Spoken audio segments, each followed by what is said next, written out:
Hello and welcome to another episode of Las Platicas, the YouTube edition. So we're really happy today. Kristen, who's in studio with us today? Well, yes, welcome to another episode of Las Platicas. Don't forget, it's the show hosted by us, Comales y Comics, where we meet with creators and friends to talk about upcoming projects, events, and all around awesome news in the Latinx and women in comics community. So today we have with us Giulie Speziani. I hope I pronounced that correctly. Yes, you did. You pronounced it perfectly. Yay! And we first met Giulie at East LA Cape, where we were introduced to her comic that she co-created, Cash and Carrie, about two junior high detectives, Dallas Cash and Inez Carrie. And it's so amazing. If you haven't read it, go to your local comic shop, pick it up. And if you want to know more, you can check out our review of the first volume of Cash and Carrie on episode 17. So Giulie has also self-published other indie comics such as She Hears Voices, By the Slice, which I loved, by the way. I loved. Golden Age, which I also loved, and we'll talk all about these later. And One Night on Earth. And I also love. You can find Giulie representing her creative endeavors at local comic conventions. But today we are lucky enough to have her as a guest on Las Platicas. So welcome, Giulie. We're so happy to have you. Well, thank you so Welcome. much. Yay. It's an honor to be on your show. Thank you so much.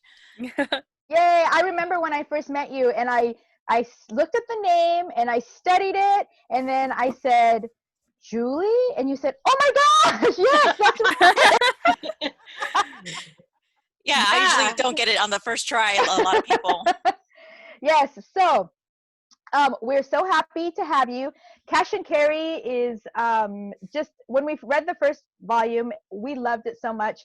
And I read the second volume to prep for our interview, and I loved it even more. So I didn't think that was possible. Oh, that's great. That's great to hear. But since we are totally familiar with you already, we'd love for you to have our listeners become familiar with you as well. So we'd like for you to introduce yourself by telling us all about Ginger Rabbit Studio, which is the publishing studio I think that you are associated with, and also what was your entry into comics? So I've been creating comics for almost 10 years. Ginger Rabbit Studio was created by me and Rob Harrington, my husband. We started self-publishing short comics just to get our names out there and build a network of artists and writers. And I guess my first, formal entry into comics was when I was taking a class at Meltdown Comics. It was called Meltdown U, which is no longer around. Right. But I was taking Jim Higgins' class to, how do you create your first comic, and that's how By the Slice was created formally. I kind of had to get a better understanding of the what goes into like writing a comic versus just reading it, because even though I've been reading comics, it's different when you're going to go ahead and actually start writing it, because it's not the same thing as a novel. It's not the same thing as a screenplay. They're completely different mediums. So that's when I decided to take his class and see how it went. That's pretty awesome. You're not the first creator that we've had on the show that has referenced going and taking classes at Meltdown. So that's such an amazing resource that sadly is no longer available. But I think that there definitely has been a lot of people that we've come into contact that said that that was also kind of like their entry into learning how to write comics. So that's pretty cool. Yeah, I mean, I think Jim still does teaching, but probably right now it's all online. But it was a great starting off point. Nice. Mm-hmm. That is super cool. What are the first comic books you actually started reading? The one that I remember was probably Pride of Baghdad. That was my first comic I read by Brian K. Vaughan, and I'm a big BKV fan, like for Me too. sure. Yeah.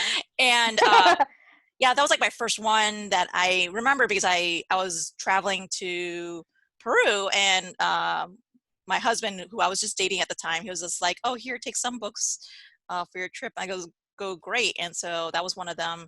The other one was Fables by Bill Willingham. And I'm trying to remember the other one. I think it might have been Goodbye Chunky Rice. And yeah, they were great, and it was one of those things where he was able to tap into my personality and be like, hey, I think you would really enjoy this, just from getting to know me. He was able to kind of like cater like my interests. Yeah, those are some comics. Good recommendations too. For sure. Yeah, and it's something that I've always wanted to get into comics, but at the same token, it was always superhero that was being like kind of pushed on me, but I was just like, okay, like where do I start? Because obviously, looking at Wonder Woman, it's like, well, which Wonder Woman you want to choose from? Because there's been so many different like perspectives on her. And so that is like incredibly daunting for anyone trying to get into comics. But indie comics is a little more niche and is a little more like, hey, if you really like something that's like a graphic novel series that's just like 100 pages, here you go. You don't have to know the backstory. You don't have to know, how the origin story of this person. You could just jump into it. Right. And actually, you're absolutely right about the superhero stuff. And still to this day, I'm talking with friends that have no idea that there are more genres than just superhero in comic books. I was just telling somebody about La Casa, the book that we reviewed a couple of weeks ago. The episode just went up, and they're like, wait, is this a comic book? And I'm like, yeah, it's a graphic novel. They're like, wait, they do serious topics? Like, yeah, very Let serious. me tell you about March and Mouse. Oh yeah, those are great. Super, yeah. So definitely, and Brian K. Von fan here. Not gonna lie, I almost left my husband for this customer that came into the shop. Had a "Why the Last Man" tattoo on his arm. Oh my God, Kristen. Now that is a story. I was like, we are soulmates. Oh my God. I mean, that is a hardcore fan too. Yeah, no kidding. Yeah, let me brand myself for this comic. I can't beat that for sure. How does your own experience as a Latinx creator shape your storytelling? So I'm first generation American. My parents came with my brothers and sisters from Peru. They immigrated to the States and in the late 70s. And then years later, I was born in Miami, Florida. So I grew up in like a traditional household where I had a curfew. I had a chaperone as a young teenager. I couldn't wear makeup until I was 16. Most of my friends were also Latin American. So because of that conservative upbringing, that kind of made me channel my angst through creating outlets. I took like a lot of art classes, and then later it was creative writing. And then I was really drawn to like these biographies and more slice of life stories. And so it wasn't until like college that I wanted to pursue a writing career. That's awesome. Oh, that's super relatable. Yeah. Yeah. At least to me. I feel that. Yeah. But it's funny, like it's like I have a lot of Latin friends like back home, but I only have like a handful here. And yeah, it's just because it just so happens that, because of where I work, like my day job, it's pretty diverse. So I'm, interacting with a lot of different people, but yeah, it's funny enough, like it's mostly back home that most of my friends there just happen to be Latin American. Yeah. So, most importantly, what is the go-to dish of a Peruvian family? Oh, I mean, it's funny that you would mention that because I was trying to recreate it here because I'm getting like homesick because I really miss Peruvian food. So lomo saltado is a more well-known dish, but also ceviche, the Peruvian ceviche. I know there's like the Mexican ceviche, which has tomatoes in it. The Peruvian ceviche does not. And also, since it's because of the Chinese immigrants that immigrated to Peru, there's a large community there. So there's a Peruvian Chinese cuisine. So really? Oh, wow. We call it chifa. So wow. Yeah. So arroz Yeah. chaufa is like Chinese fried rice, Peruvian style. Interesting. That's really fascinating. Yeah. So, you touched upon how like where you started by the slice, but we mentioned that you had a creative partner for Cash and Carrie, Sean Pryor. Can you tell us more about how you two met and where the idea of the comic book about junior high detectives originated, which is what Cash and Carrie is about? Yeah, sure. I got to actually know Sean through Twitter. He reached out to Oh. me. Yeah, I never met him in real life, and we have yet to meet. Oh, wow. Yeah, and it's kind of crazy because like I know, obviously with the conventions, like I'm sure at Yeah. one point we'll be able to meet up. But he reached out to me one day about this idea of two junior high detectives solving mysteries. And I really liked the premise. He had an artist already on board. It was Penny from Penny Candy Studios. I looked at her work online. It was just beautiful, vibrant art. And I was just thrilled to join the team. So from there, we were able to collaborate on like, the world, what hijinks Dallas Cash and Inez Carrie can get into, and other fun topics they can tackle. And then later on in the series, Marcus Kwame took over for illustrating and the rest of the series. And then there's other artists that have also contributed like short stories at the end of each book. Mm-hmm. I I saw love. that. Oh, sorry. I was gonna say the pinups at the end are so cool. I loved all the different creators that made pinups for the first volume. Oh yeah.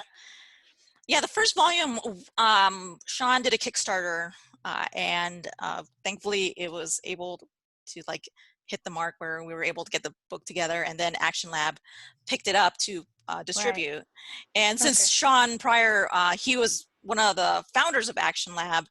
Oh. Yeah, so he had founded Action Lab, but then he had kind of went on like a hiatus. He kind of stepped away to be more creative in that sense, and not have like such a administrative role that he kind of pulled away, but then he was able to return back to Action Lab. But right now he's not he's no longer part of Action Lab. But I think it was just more him trying to like really flex like his muscles and like actually being a comic creator versus managing other Right. comic creations. Mm-hmm. Yeah, good thing. I was gonna ask if you guys had self-published it first, but you said that there was a Kickstarter. But what was your guys' original Kickstarter like? How much were you aiming for, and how what were your expectations at first? Well, thankfully, I had never done a Kickstarter, but Sean was thankfully the one taking care of that, just because he had also ran other Kickstarters that were also successful. So he already kind of like knew what to do, and he's a great promoter. Like I mean, I saw him like just promote the hell out of Cash and Carry, the first volume on Kickstarter. And I don't remember the actual goal, but I remember it's always like the last week where you're kind of nervous, where like, oh, is it going to hit it? Is it going to hit the mark? But yeah, thankfully with like enough, because it wasn't just him going like on interviews for like comic book websites and doing like reviews and such. It was like also me and Penny, we were the ones also promoting, but also being part of these like interviews that would help spread the word. So we were able to get a successful Kickstarter, and yeah, it's from there we were already planning out the next arc. Well, it's amazing. I love all the characters. Even that little bully guy. I like him. And I just, you have a way of writing that is just so amazing. Like you really have your, like, how do you harness this power to create these teenage kids? Like I mean, they have really great little comebacks. They have great it's so endearing. I read it and I'm like, there's an adult woman writing this, but she's so amazing. Like you're just hitting it right on the mark. It's beautiful. Well, thank you. Thank you for that. I think it's mostly because I have nieces and nephews, and so I'm close to them. But also, I remember like when I was younger, where I wanted to be like a spy, and I would like go on these like. Oh my gosh! And I'm like, longest time. That was my career oh, choice. really? Yeah. I mean, I really wanted to be a spy, and I don't know if you guys remember, because I think we're about the same age, Spy Tech. It came out with all these gadgets that would be sold in Toys R Us. I thought you were going to say Spy Kids, because I was just like, because the reason I wanted to be a spy was because of Spy Kids. Okay, I was a full-on adult when Spy Kids came out, I think. I was in college. Yeah. Same. That movie still fueled my passion to want to be a spy. And my mother was going through some old paperwork of mine, and I think it was junior high. And it is literally a story that I had to make up of how myself and all of the people in my friend group were all super secret special agents, and I was a double agent because that's how good I was.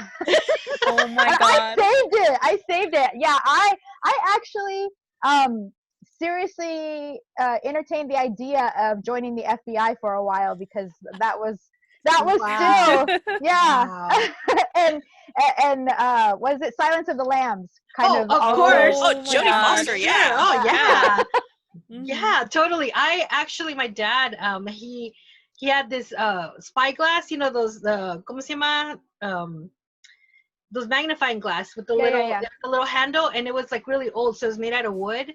And Oh. I would always sneak off with it. And I'm like, I'm gonna go look for clues. I don't know what I was solving. I just would always. My dad's like, ¿A dónde está mi lupa? ¿A dónde está mi lupa? And like, where is it? Bring it back. And I'm like, oh shoot, okay.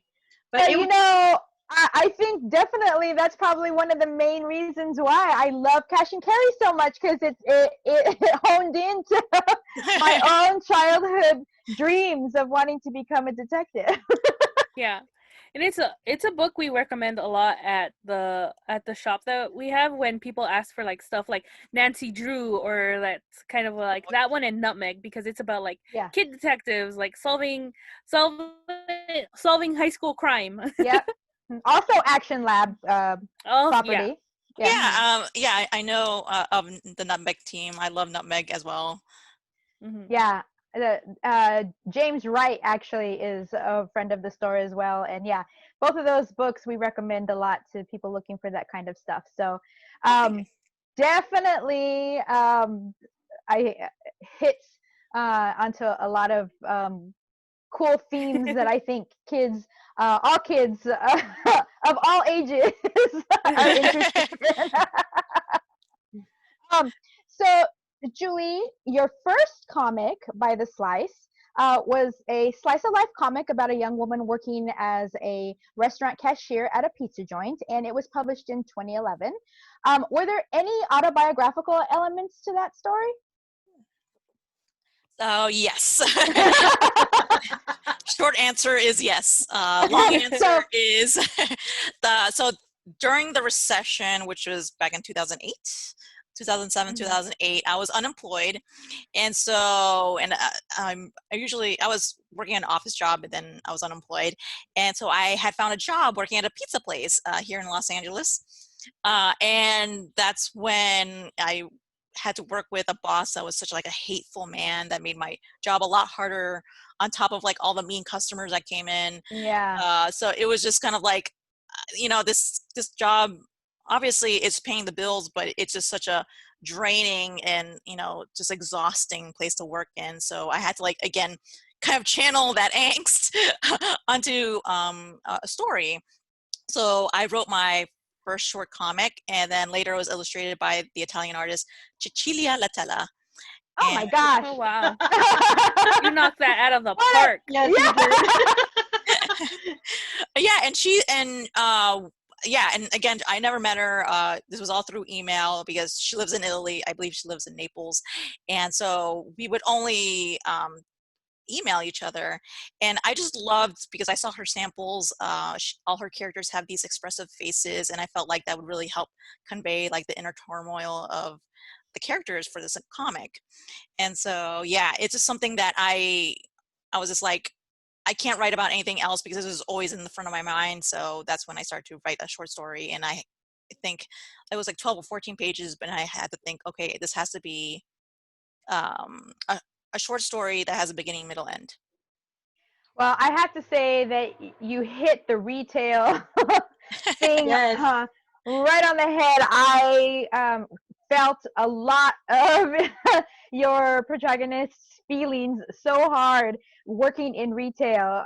There are definitely some customers that come in that are just not having a good day for whatever reason, and you, as the person trying to help them, sometimes get the brunt of it. But I can only imagine that coupled with having a boss that also is making things so difficult. But the comic itself, I really enjoy Slice of Life, so knowing that it was autobiographical actually makes me enjoy it even more. Yeah, I mean, it's really a great book. I just, you're such an amazing writer. I mean, I read it and I'm like, God, I'm feeling so much. I mean, even that guy, that worked in the back, and when he was like, I've been here for 12 years, and she's like, 12 years, like I can't even handle 15 more minutes, like Yeah. it was so, God, it just got me, it wasn't just, something I read. It's something that I could relate to on different levels throughout the book.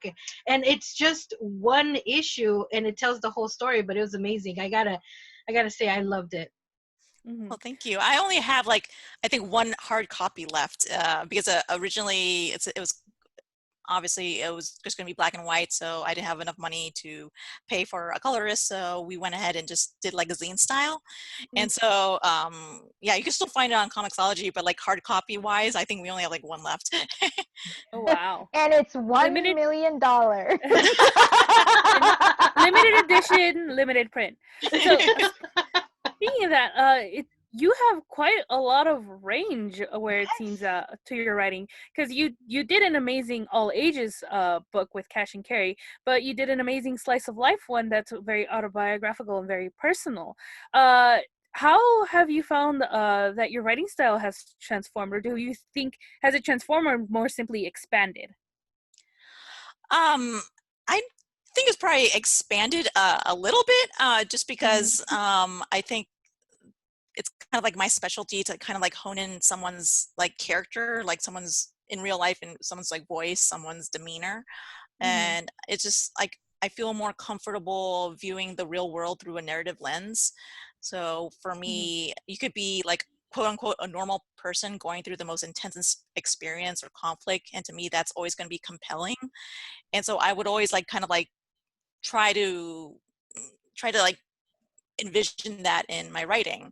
Like how does someone face adversity in their own lives? Like that to me is always going to be like so interesting. So I would rather just kind of like think of like the everyday people versus like someone that maybe like is out of this world. I don't know, like a superhero. I understand like a lot of superheroes, and I'm not knocking superheroes because a lot of them have a lot of humanistic traits, but it's kind of hard for me to think of like, oh, someone has superhero strength but they're not human.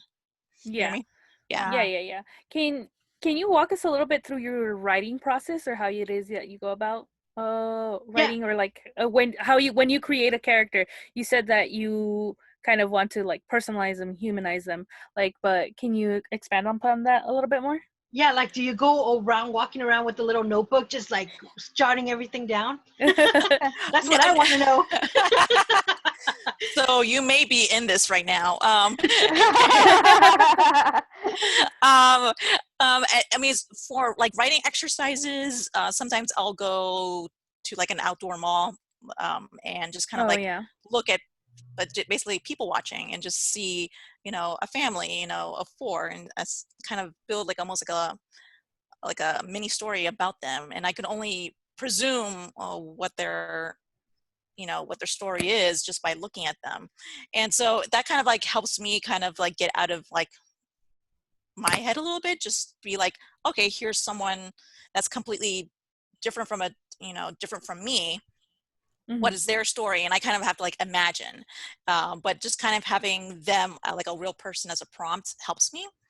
But in terms of like like my writing process, I think it all comes down to character. I feel like character driven stories are more my jam, so it would always have to start that way. If someone has like an amazing story, I want to dive more into that and just like start from there. Okay. That's pretty cool. I also make up stories of people I don't know, and they're all always salacious and naughty. I knew you were You've gonna go mentioned there. this before, yeah. Oh my God. I can only imagine you like at the bar, you'd be like, okay, so that person. Yeah. Amazing. That's cool. In your comic Golden Age, the story takes place in the aftermath of World War II. It follows a young Italian girl who finds a stack of superhero comic books and inspires to become the village protector. Can you talk a little bit about why it's so important to make your protagonist a young girl? And what was the creative decision to drive that story?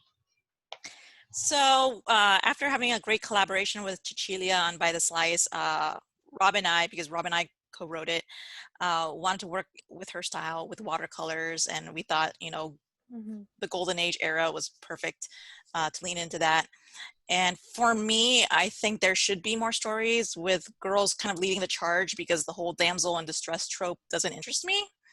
Yeah. And I see that she wants to help people. She wants to protect them from harm's way. And I feel like young kids today can learn to be brave and hopeful when times are scary. Yeah. Great. I sorry, Sarah. I think just the situation where she finds the comic books just says a lot about where she grew up, what was going on around her, and the fact that she grabbed them anyway, and was, that was kind of like the impetus for her imagination and her role. I loved that, and I think a lot of writers still to this day easily put a male into that role. So I loved that it was a girl who found comic books and was interested in comic books, and then from those comic books wanted to be a hero. Yeah, it's almost like the real, like, superhero comics in the real world. So, and that's what I really wanted to highlight. And same thing with Rob, that even like the times where it's like pretty ugly outside, you could escape to comics, but you could also find solace in them. Yeah, actually, I was gonna comment on that very scene in your Oh. comic. Yeah, no, it was, to me, it was just like I almost gasped a little bit, because Yeah. the way she found the comic books and Mhm. her reaction, because it was something she's lived for years, and so I was like, oh my God, she just, man, like I said, I'm just like a big fan now. Like, I read your stuff and I'm like, oh my God. Like, And little things like that really just capture you, and they speak to somewhere inside you. You may not have lived through that, but you can relate to what you're reading, and it's just amazing. absolutely. And that scene actually was reminiscent of stories that I have heard from people who have actually grown up in a post World War II Italy. My husband has parents who were refugees from Italy after World War II, and his mother and his aunt tell stories of just playing out in the field afterwards and finding, like, bombs that had been in the left in the field, or like artillery and stuff, and like it just being like everyday stuff, and because after the war was over, things just got left, Yeah, and so there's no that, one picking them up. right, and so that scene in particular kind of really rang so true to what it really was like to be a young child in that era. So Yeah. I loved it, and you please have to forward on all of our praise for the artwork and the coloring and everything, because it was amazing, Yes. and you guys were right. Her style, the watercolor, everything was so perfect for this story. Oh yeah, like she's still working in comics. She does more illustrations. Like, I think you can find her on Instagram, and yeah, it was really great to see her really bring that specialty into the comics. So we were all really pleased with it. Yeah, I mean, And is there more than one copy of those out there in the world? There are, I think we probably have like maybe pen left because when we printed them out, we printed, I don't know, I guess you just read the digital version, but the hard copy, there's like it's like the cover is on watercolor paper. Oh, So wow. it's textured, and so it's, yeah, it has that better feel than like a floppy. It has more of a tougher exterior to make it more like, I don't know, better feel to it. That's awesome. Yeah. Nice. I mean, that book was really amazing as well. I mean, just the thought of reading those lines about her purple dress, I was just like, oh my gosh, this is so good. So good. So, do you, quick question, do you have like a personal preference for an art style? Because I know you said you really liked her watercolors and stuff like that, but is there like, do you like more of the like cartoony look, which is what Cash and Carrie had, which was super adorable and like really nice? I love that too. Yeah. But is there one that you kind of like lean towards a bit more, or is it like kind of waiting to write out something and then see how the artwork, or whether the artwork matches it or not? I think for me, it's more the artwork, but I do feel like there are subtleties with what I'm writing, especially when it's very character driven, that I would like the artist to convey like in the face. And so like with Cecilia, like all her faces were really expressive. Same thing with Marcus Kwame, who worked on the second volume of Cash and Carrie. He also brought that aesthetic to like all their faces. Like to me, I feel like that's kind of only the mark for me for it to really work. In terms like art style, it's gonna have to depend on the actual story it's gonna be servicing. So yeah. Okay. So you currently have projects in the works that you may or may not be able to talk about, but we would love to hear about what some of your goals are and what you are working towards for the remainder of the year.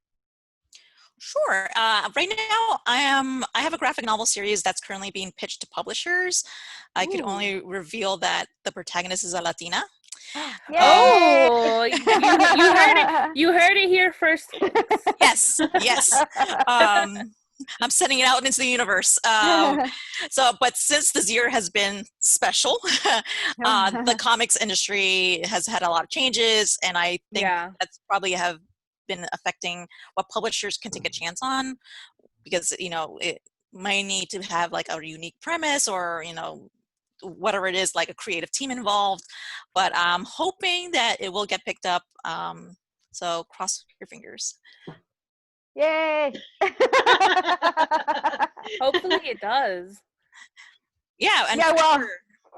I mean that's something like the artist is already did some of her pages, and I can't wait until I do get that like email saying all things are go. But until then, just cross your fingers. Awesome. Okay, well, we are crossing our fingers and our toes, and we will put all of our positive energy out there to it as well. Thank you. So, anything else besides your series? And it's going to be a series, you said, so it's going to be ongoing? Yeah, well, it's a graphic novel trilogy. That's how we're pitching it. Oh, nice. Okay. Yeah, so there is going to be like, the first arc, second arc, and third arc. And then, yeah, I mean, I feel like something that I could be writing long term. So I'm really excited to be doing it. But I'm working on other writing projects, and I hope to have more updates later in the year. I do have, which is not comic related at all, a podcast. It's a music podcast that my friend Pete and I started when the first week of lockdown. He kind of had this idea. Oh, so it's fairly new. It's very new. It's very new. So it was like, oh, we're not going anywhere, so what to do? We have all this free time. Yeah, what are we gonna do? And then he texted me. He's like, "Do you want to start a podcast with me?" I was like, "Okay, just set it up, and I'll just show up." That's what I say to Sarah. Yep. This podcast would not be possible without Sarah. Real MVP. Awesome. She's Sarah, the mom of the group.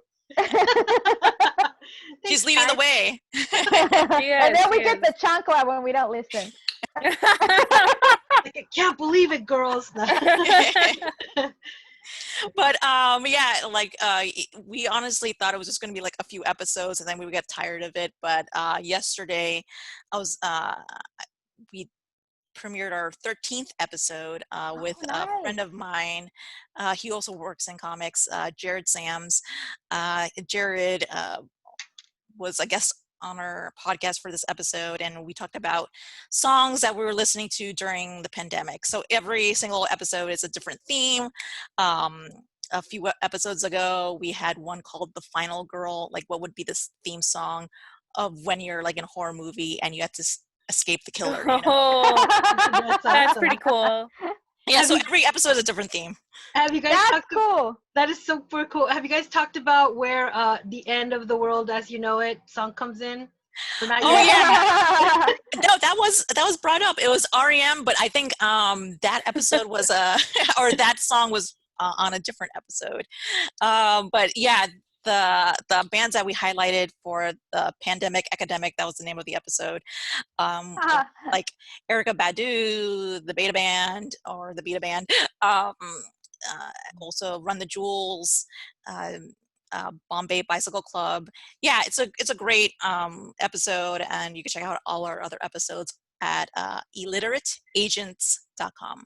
That's so cool. Well, I'm glad that you brought it up because I think it's super important for our listeners to know that there are other podcasts out there with Latinas involved, and putting that also out into the universe. And Sarah, didn't you share something with us with the mixtape that Nathaniel Osoyo was? I know Nathaniel. Well, yes, yeah, I know because it had your Red. On it. Yeah. Yes, yeah. So there's another comic book that she wrote was Red, and Nathaniel that you guys have heard on Las Platicas in a prior episode. Nathaniel Osoyo did the cover art for Red. How did you guys meet? I mean, when I read it, I was, you guys, did you guys notice it's Nathaniel Osoyo?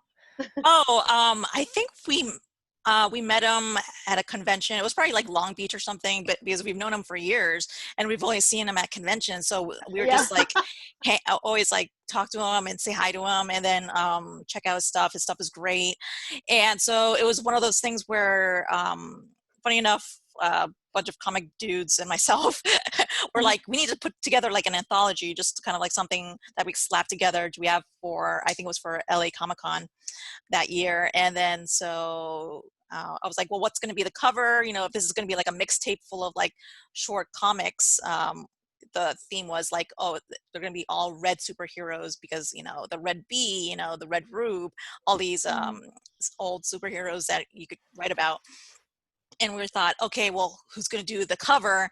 And so I reached out to Nathaniel and I told him what the premise was. And he was like, done. I could totally get it done to you. And so it was really great. It was really great to see what we could churn out like under like not a short amount of time, but for crunch something time. something that to at least say, hey, we produced something this year, because other things were just kind of like delayed or like on the pipeline, but this is something that, hey, we could show. Right. That's so cool. Do you participate in that 24-hour comic they do? I think, when do they do that? In what month? I forgot. Well, do you participate in the 24-hour comic? I think it's in November because it's usually it's either before or after Inktober. Oh, okay. Yeah, I've heard of it, but since I always thought it was because of illustrators can do that just because they're their own writer and illustrator. They could just okay. They could just do it themselves versus like if I had to actually enlist somebody, I'll be like, hey, you need to be like next to me. Like I'll be giving you the pages and you'll be like using, your Wacom tablet or something and start like drawing it right then and there. But turning it out. Yeah, exactly. But I haven't done it, but I know other like artist friends of mine have done it. Speaking of anthologies, it's not necessarily an anthology per se, but I guess it's not. But your One Night on Earth is basically a collection of stories of people all over the world, all experiencing all what their experiences are in one night, all the same night. Where did you get that idea? I thought that was super interesting and cool. Well, thank you. So I wanted to So yeah, it's basically a collection of stories, and I kind of wanted to work with different artists, but also I didn't want to commit to obviously like a longer series that, you know, like a 20-page like issue. So I thought, okay, let me make everything like 4 pages. And so I thought of the idea because the Jim Jarmusch movie, I think One Night on Earth, I think that's what it's called. And it was the same thing where it was like, oh, this night in LA, this night in Rome, this night in here or there. And I kind of liked that sort of like being dropped in the middle of someone's story and just seeing how it plays out. And so that's Yeah. where it came from. It That actually, was really in reading powerful. all the different stories, it actually got me thinking like really deep of like, okay, I'm here on my couch watching Big Brother, but like there's someone out there somewhere else, like in the streets suffering, or like there's someone like having sex for the first time, or I don't know. That No, is and so true. and that's how I kind of like think of like stories. Sometimes I'll be like, okay, even though I'm like here eating dinner, like someone else could be like, I don't know, jumping on a bus and trying to leave, you know, to go for a Mhm. better life. You know, it's just like so many different like journeys that people take at any given time that it's just hard for me to like even focus in on just one thing. I'll be like, well, what is this person doing, or what is this person doing? Like friend of a friend, like they could be doing something completely different. Absolutely. Yeah. Were you going to say something, Sarah? Yeah, I was wondering, when you work on one story, for instance, can you actually work on multiple stories at once? I was just wondering, like as a creative mind, like how it works for you. um yeah, I mean, it's something that like I'm doing right now because I'm working on I'm actually working on a screenplay. It's a horror screenplay, and so Ooh. Nice. Nice. I know. I And like horror. Horror's cool. oh yeah, I love horror, absolutely. And so I'm sometimes if I wouldn't say I get sick of something, but if I'm like staring at like one story, I'll try to be like, okay, that could go off to the side for a little bit, to the back burner. I could just focus in on this other thing. So it's easier for me to pivot that way, or else I do kind of get burned out, you know, staring at the same thing like weeks on end, you know. If I have other things that I could be, you know, devoting my time to, then I can. I feel like that does help. Yeah. That's so cool to actually speak to like a writer that writes that has a lot of content, because you know, in the movies you only see like the writer stuck in a room and, you know, getting drunk and just like crawling on the floor, like Nope. I don't have, I can't Like The continue. Shining. Yeah. Oh my god. Or the opposite, where like the wife or the significant other is like, aren't you supposed to be writing your book, and they're off like just staring at a leaf in the backyard, you know, like I actually both of those things happened like last week. I'm not even joking. It just being like in quarantine, I'm like, well, I can't really go anywhere, so I guess I do have to write this, but I really am stuck because I just don't know what to do next. It's just yeah, it's kind of like one of those you almost feel neurotic, and it's just kind of like, okay, I could just like step outside for a little bit, get some fresh air, walk the dogs, and then, you know, start or play That's video cool. games, something else that's completely different. Yeah. that's Well, awesome. Jen is a master at letting her mind be clear through video games. So, Yep. Oh, awesome. um, so Giulie, you've shared with us today a lot about a lot of your different works. How can our listeners, if they themselves want to read your stuff or own your stuff, or if they have $1 million laying around to buy the last copy, to buy the I'll slice, take the $1 million, no problem. where can they find that? And then also, where else can they show your support online, and find out about this very awesome upcoming, fingers crossed, Latina driven series that is in the works?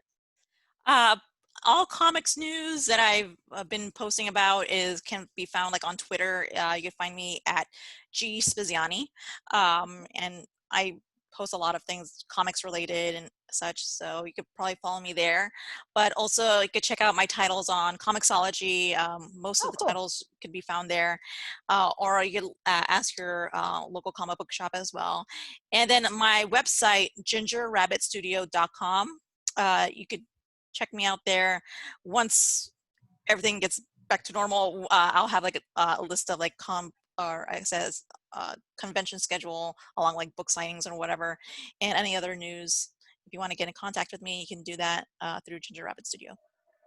Awesome. Very cool. That is super awesome. So thank you so much for taking the time to talk to us. I mean, I briefly talked to you, I think at is it East LA Cape? Yeah. But then there was a lot of people around, so like I was like, oh, I love your book. We reviewed it on our podcast, and then I left. but it was really great to actually sit down and chat with you and learn more about your stuff and your books and reading your books. It's been really amazing. And also now her Nebula cosplay. There you go. Oh my God, my hands now. Oh my God. Obviously, my background was only going to be used for this portion of it, just to show volume 2 of Cash and Carrie, and then. Oh yes, I loved it. In a summer camp, that was like also like yes, so amazing. Oh, I have a story about being a summer camp counselor. I love the color wars. That was super cool. Oh man, it was just great. I loved it, and I love the dialogue the kids had amongst each other. Oh yeah, so good. She's like, why are you inviting me to your pizza party? You need more friends, dude. Like, it was cool. it was so just funny. Great. Oh, awesome. I'm so glad. And thank you again for like inviting me on your show. This has been great, and I'm so glad I had a lot of fun. Yeah, me too. We did as well. Thank you so much. Oh, thank you. So we have been your hosts. I'm Sarah. I'm Kristen. And I'm Jen. And I'm Giulie. Still blue. Bye, guys. Bye. Bye.